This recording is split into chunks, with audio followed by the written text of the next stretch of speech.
Psalm 106, verses 6 through 15. Have you lived long enough to be thankful for unanswered prayer? Oh, most of us are thankful for answered prayer, but what about unanswered prayer? The psalmist says in Psalm 106, verse 15, "And God gave them their request, but sent leanness into their soul." Israel had prayed selfishly. Oh, they wanted meat to eat. Here God was feeding them with manna from heaven, angels' food.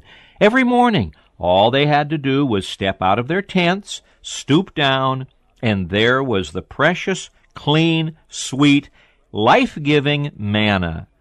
But after a while, their old appetites came back. That happens, doesn't it? Their old appetites came back, and they said, oh, that somebody would give us some meat to eat. And God sent them the meat.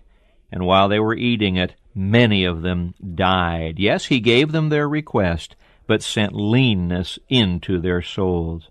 There's some good lessons for us to learn from this experience. The first is that selfish prayers are dangerous.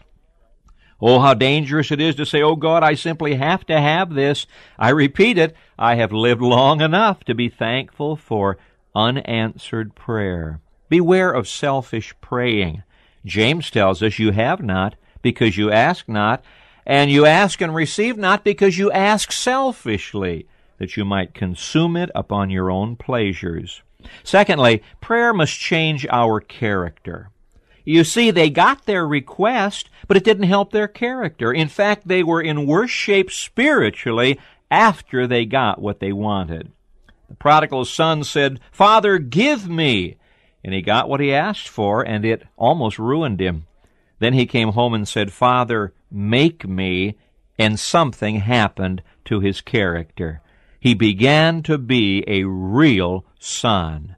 Prayer must change character. Selfish praying erodes our character. Praying in the will of God builds our character. Which leads to a third idea that we must think about. We must always pray, "Thy will be done." The purpose of prayer, it has well been said, is not to get man's will done in heaven, but to get God's will done on earth. Never be afraid of saying, "Thy will be done."